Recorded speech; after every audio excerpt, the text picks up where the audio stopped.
이 첫 번째 투자 전략에 대해서 이야기를 할까 합니다. 바로 가치 투자예요. 가치 투자 중에서도 명고홀딩. 자, 이거는 번외로 여러분들 들어주세요. 여러분들 책 많이 보셨죠? 투자책 같은 거. 워렌 버핏의 책을 많이 읽으셨죠? 한 번쯤은 다 보셨을 거라고 생각을 해요. 그래서 워렌 버핏이 뭐라고 이야기를 하죠? 가장 중요한 법칙. 주식을 한번 사면 절대 팔지 말아라. 영원히 보유할 게 아니라면 단 하루도 보유하지 말아라. 이런 이야기를 합니다. 워렌 버핏이 추구하는 가치 투자의 가장 기본적인 포맷이에요. 내재 가치를 평가하고 이거는 다음 문제고, 그러니까 우리는 지금 현재 코인 투자를 하고 있습니다. 그렇죠? 그럼 여러분들이 영원히 보유할 수 있는 종목은 뭐예요? 딱 하나밖에 없잖아. 비트코인밖에 없잖아요, 사실. 그러니까 이더리움도 약간은 갸우뚱하기는 하지만 일단은 이더리움도 빼고 이야기를 해보자고요. 그럼 단 하나잖아. 비트코인이잖아. 왜죠? 비트코인이 무너지면 이 시장은 끝이잖아. 냉정하게 다 알고 있죠. 비트코인이 진짜로 디지털 쓰레기였어. 이 시장이 존재하지 않겠죠. 그럼 최소한의 이 시장 외부에 있는 사람들은 이해를 하지 못하지만 이 시장 내부에 있는 사람들은 비트코인에 대한 잠재력에 대해서 이해를 하고 있습니다. 나중에는 진짜 화폐 개혁으로 인해서 비트코인이 세상의 통화를 점유를 한다 이렇게 생각할 수도 있는 분들도 있고, 또는 CBDC의 양분이 된다 이렇게 이해를 할 수도 있고, 뭐든 간에 어쨌든 비트코인의 잠재력에 대해서 이해를 하고 있기 때문에 이 시장에 존재를 하고 있습니다. 그리고 지금이야 42K냐 69K냐 라고 우리가 생각을 하고 있지만 결국에는 이게 먼 훗날 500K, 많게는 1000K, 6000K, 7000K까지도 갈 수 있다고 생각을 하기 때문에 이 시장에 있는 거예요, 여러분들이. 그거를 그냥 한마디로 표현을 하면 뭐예요? 잠재력이라고 이야기를 하죠. 이거에 대해서 우리가 장점을 이해를 하고 있다면 그 다음엔 단점에 대해서도 이해를 하고 있겠죠. 그리고 그 단점이 곧 가치 투자의 단점이기도 합니다. 영원히 보유하기에는 내 실드가 적다. 모두가 이것 때문에 가치 투자를 못하는 거예요. 영원히 보유하고 있으면 나는 돈을 어떻게 벌어? 언젠가는 팔아야 되는데 경제적으로 풍부하지가 않아. 이게 대부분의 단점이에요. 두 번째는 뭐죠? 비트코인을 영원히 보유해서 나중에 이자를 얻고 그 이자로 인해서 나는 풍족한 삶을 살 수 있다라고 생각을 해도 언제 그렇게 되냐? 막말로 이번에 올라가는 빔으로 엄청나게 오를 수도 있고 다음 불장에 엄청나게 올라갈 수도 있는데 정확한 숫자를 모르겠잖아. 그리고 내가 영원히 보유를 하려면 여기서 부가적인 수익이 나야 된단 말이야.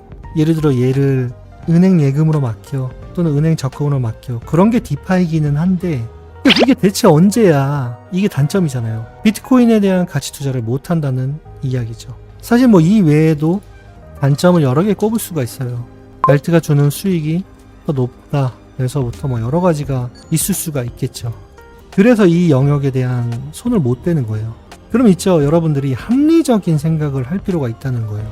뭐냐면 우리는 이거 이전에 뭘 했죠?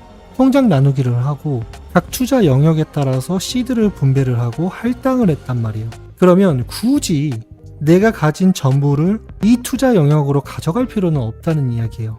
그러면서 이 영역을 빼고 다른 영역만 투자를 하기에는 이게 굉장히 아쉬워. 비트코인에 대한 잠재력. 그럼 어떻게 하면 돼요? 답은 나왔죠. 한 영역의 투자 전략으로만 가져가면 되는 거예요. 그거에 맞춤 목표 설정을 하고 그 분야에 대한 영역을 할당시키면 된다는 이야기예요. 들으니까 굉장히 간단하죠. 이거를 제가 설명하는 과정에서 어려운 단어를 사용할 수 있었어요. 언제 그렇게 되냐? 알트가 주는 수익률이 높다. 이것도 그냥 기회비용이라고 얘기를 하면 간단해요. 근데 이렇게 이야기를 해도 못 알아듣는 분들이 계실까봐 쉽게 풀이를 해준 거예요. 근데 아무리 생각을 해도 기회비용에 대비해서 비트코인의 잠재력을 낮게 평가할 수는 없어, 우리가. 그런 고민. 이 영상을 보면서 이런 고민에 대해서 한 번도 안 했다고 생각을 한다면 투자에 대해서 진지하게 생각을 안 해본 거예요. 그 얘기는 내가 어떤 거에 대해서 진지하게 생각을 안 하는데 그냥 돈 달라는 도둑놈 심보랑 같은 거예요. 그렇기 때문에 반성해야 돼요. 그럼 다시 이야기를 할게요. 그렇기 때문에 우리는 이런 단점에도 불구하고 비트코인의 잠재력을 높게 평가하기 때문에 한 영역으로 투자 영역을, 투자 전략을 할당시키면 된다는 이야기예요. 그리고 첫 번째 종목으로 그거를 가져가고 다른 투자 영역을 생각하면 된다라는 이야기입니다. 그래서 이제 여러분들이 자기가 가진 시드로 생각을 하면 되는 거예요. 그걸 이제 가제를 1비트 만들기라고 할게요. 그러니까 물론 이제 다들 시드가 다르니까 돈이 많은 사람들은 뭐 10비트 만들기 이렇게 설정을 할 수도 있겠죠. 근데 일반적이라는 가정하에 1비트 만들기도 그렇게 쉬운 건 아니에요. 지금 1비트에 얼마인데 6천만 원이에요. 그러니까 현실적으로 낮은 목표를 설정을 하되 그렇다고 너무 낮게 설정을 하면 안 돼요. 대신에 이거는 어떻게 가져간다? 영구적으로 보관을 하겠다. 그래서 이 투자 영역에 관련된 명칭이 뭐다? 영구홀딩 영역. 워렌 버핏이 이야기한 영원히 보유하겠다 전략을 가져가겠다. 언제까지?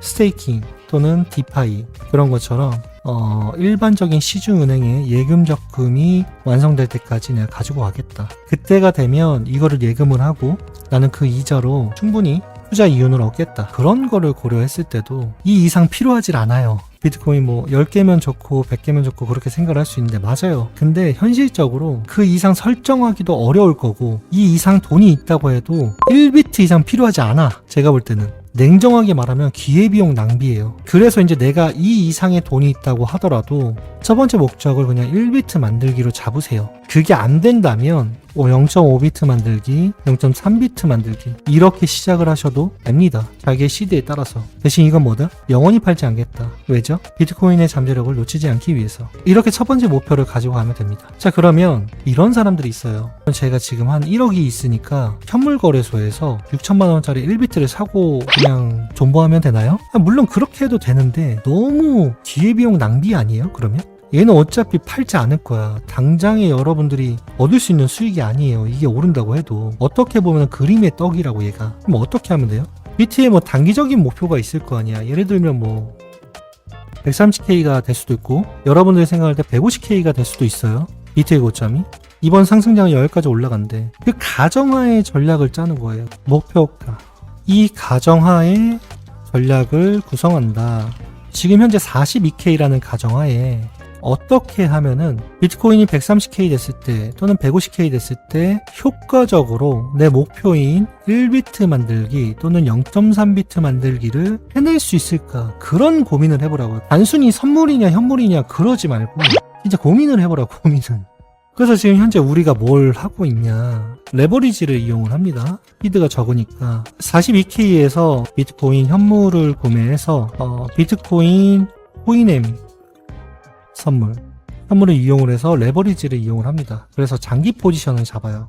그러니까 우리가 보통 이제 해외 거래소에서 선물이라고 가정을 하면 비트코인을 담보로 하는 코인엠이라는 선물이 있고 테더로 진행을 하는 테더 선물 옵션이 있습니다. 테더로 하는 건 달러로 하는 거고 비트코인으로 담보를 설정을 하고 하는 거는 코인엠이라고 이야기를 해요. 그러니까 쉽게 말해서 여러분들이 비트코인 소량을 구매를 한 다음에 레버리지를 사용을 하는 거예요. 그래서 만약에 42K에서 잡았던 포지션이 130K 가면은 여러분들은 보상을 달러로 받는 게 아니라 비트코인으로 돌려받게 됩니다. 그 얘기는 여러분들이 예를 들어 0.04개를 갖고 있었던 게 0.5개 이렇게 된다는 거죠. 완성이 된다는 거죠. 그러니까 그런 생각을 해보라는 거예요. 근데 이거는 뭐예요? 장기로 가져가야 되는 포지션이죠. 그러니까 너무 욕심부리면 안 돼. 낮은 레버리지를 사용해야 됩니다. 2배, 3배 이렇게. 그럼 이제 여러분들이 계산을 해보셔야 돼요. 130K에서 거꾸로 오는 거야. 2배, 3배로 걸린 포지션이 42K가 됐을 때 몇 개의 수량일까? 역으로 계산을 해보는 거지. 만약에 여러분들이 안 돼, 이게 어려워, GPT를 이용하세요. 요즘에 얼마나 좋은 세상이야. 얘한테 계산해달라고 하면은 얘가 해줘요.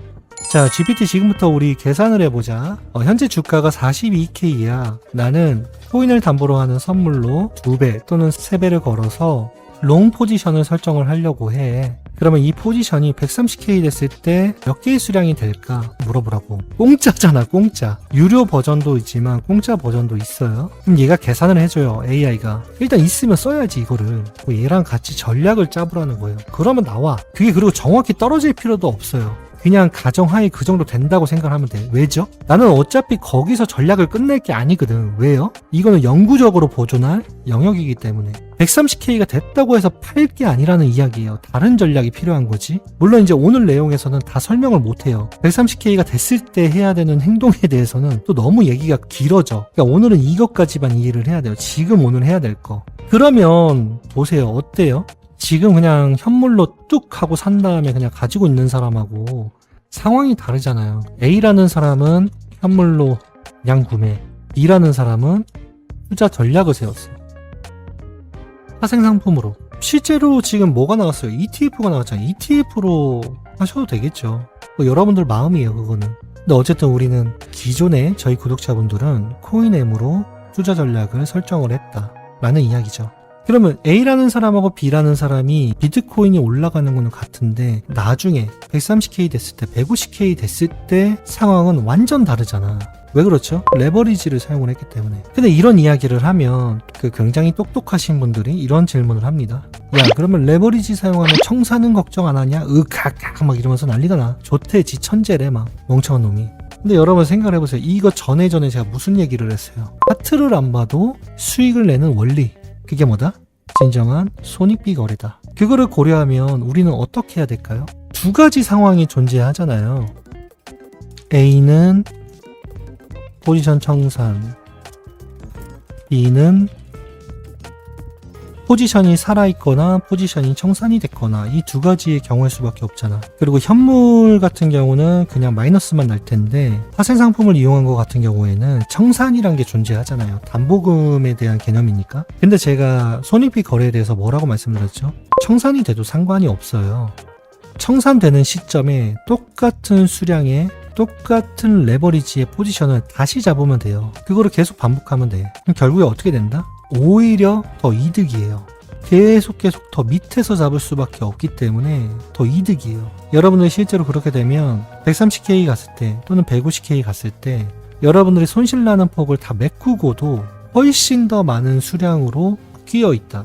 자, 이게 바로 뭐다? 연구홀딩 영역에 관련된 투자 전략이다. 자, 그래서 어느 정도 내가 1비트 만들기를 할 정도로 여유롭고 또는 그거를 하고 난 뒤에도 시드가 여유롭다. 그런 사람들은 당연히 종목을 더 늘릴 수가 있겠죠. 해당 영역에서 이더리움을 할 수도 있고 리플을 할 수도 있고 대신에 목표가를 조금 늘리는 거야. 이더리움 같은 경우는 10 이더리움, 리플 같은 경우는 1000이 아니라 10,000 리플 만들기 뭐 그런 식으로 내가 절대 팔지 않고 가져가는 종목 이거부터 먼저 투자 영역을 설정해야 됩니다.